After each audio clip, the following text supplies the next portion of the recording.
5, Stacking Points is back, and I am excited to bring you guys a history of American coinage, part 5. Been saying I was going to do it for a while.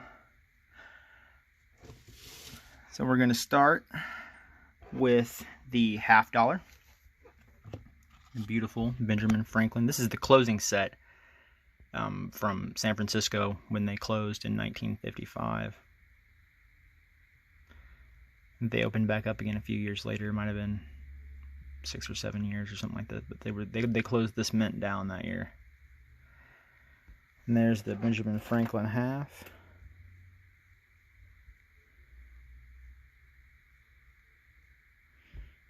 The front of it depicts the founding father, Benjamin Franklin. The back of it depicts the Liberty Bell. This coin was struck from 1948 to 1963. Then it was replaced by the Kennedy half because John F. Kennedy was assassinated and they wanted to do something to commemorate him.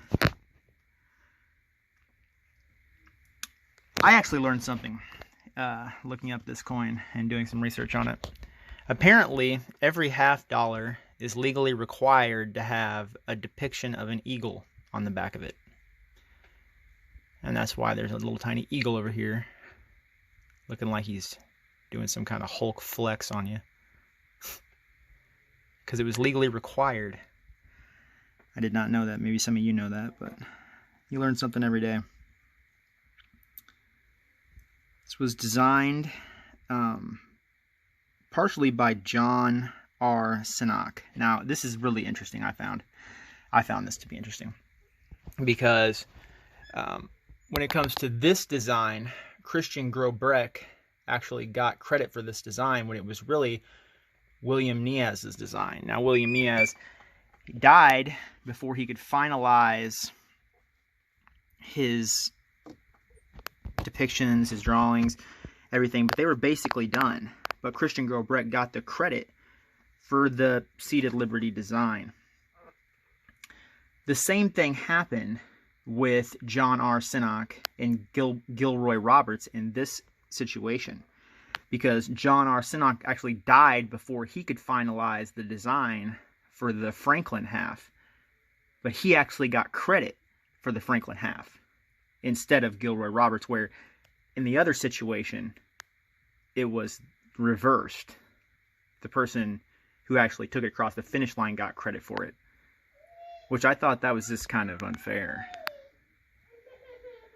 Anyway, moving on to the Washington quarter.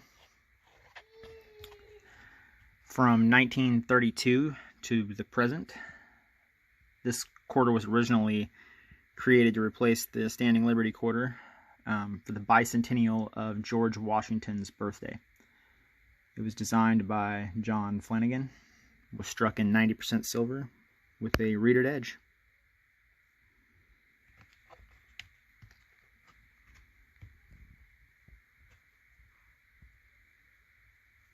Beautiful.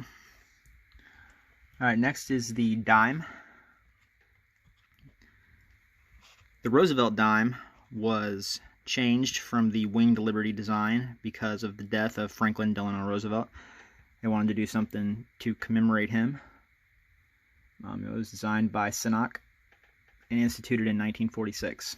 It runs still to this day.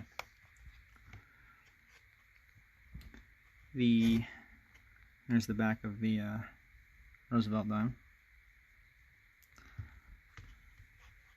Moving on to the Jefferson nickel. Beautiful depiction of Thomas Jefferson, designed by Felix Schlag. I assume that name is German. This nickel was instituted in 1938, and while today the depiction that Fraser did on the Buffalo nickel is very popular.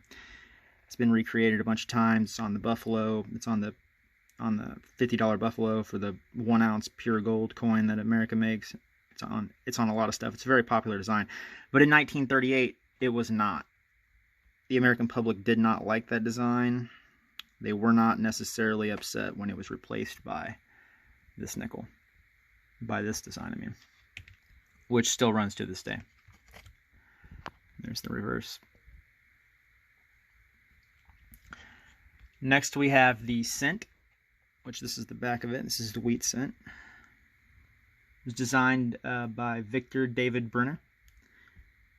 The very first years had his initials right there on the bottom under United States of America. It ran from 1909 to 1958. The Lincoln cent, which is the front of this, still runs to this day. 95% copper, 10% or 5% zinc and tin combination. So they're not pure copper. Alright, this is my History of American Coinage Part 5. I hope you guys enjoyed it. Maybe you learned something today. Thanks for watching.